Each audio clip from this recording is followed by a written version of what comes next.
When the clock strikes midnight tonight, a lot of people will take the opportunity to start fresh. Making a New Year's resolution is pretty common. Keeping it is a whole other matter. Perfectionism, positivity, and having the proper goal-setting mindset all come into play when it comes to making a change at this or any time of year. And we're exploring New Year's resolutions this morning with Dr. Simon Cherry. He's registered psychologist and associate professor of Dalhousie University's Departments of Psychiatry and Psychology. Good morning. Good morning. How many of us make a New Year's resolution? How common is this? People seem to really enjoy temporal landmarks like New Year's Eve when it comes to making resolutions. In fact, about 50% of North American adults will make some sort of resolution.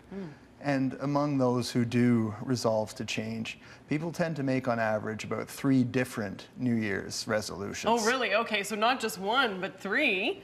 So now how many people are successful? There's really the important question. Yeah. Sadly, within a week, about 25% of people will have abandoned their New Year's resolution. Oh no, within a week. Now, it's not all doom and gloom, Okay. because some people are actually successful in making their change attempts.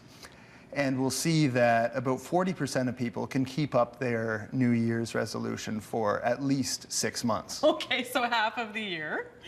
So what's happening psychologically when it comes to helping us or hindering us?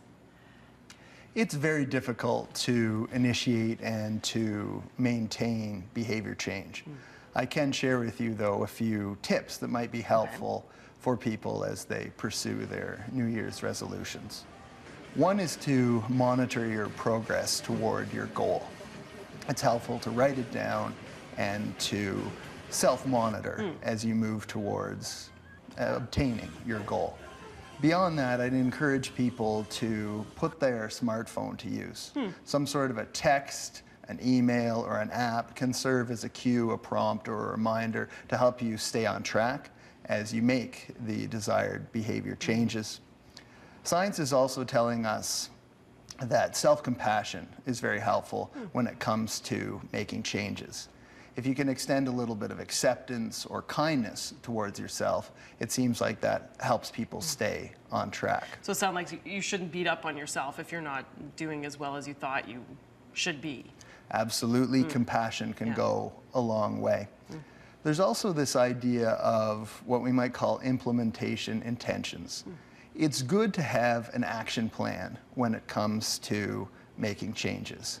And if you can specify the who, the why, the what, and the where of making changes, that can be very helpful. For example, if you wanted to eat better and you declared the intention to bring a bag lunch with some fruit and some vegetables and eat it every day at work, at the table, in the break room, that would be an implementation intention. Okay, so it's very specific. What about perfectionism? Does that help you or does it not help you?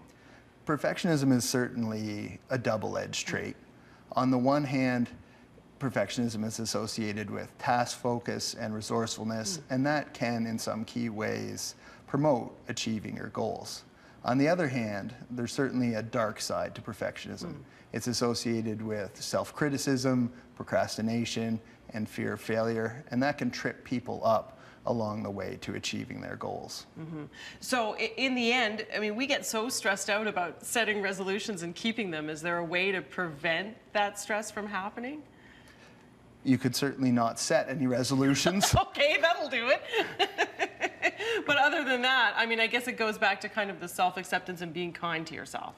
In addition to that, people who set successful long-term goals tend to have a network of people surrounding them and supporting them, people who care about their goals and nurture them along the way.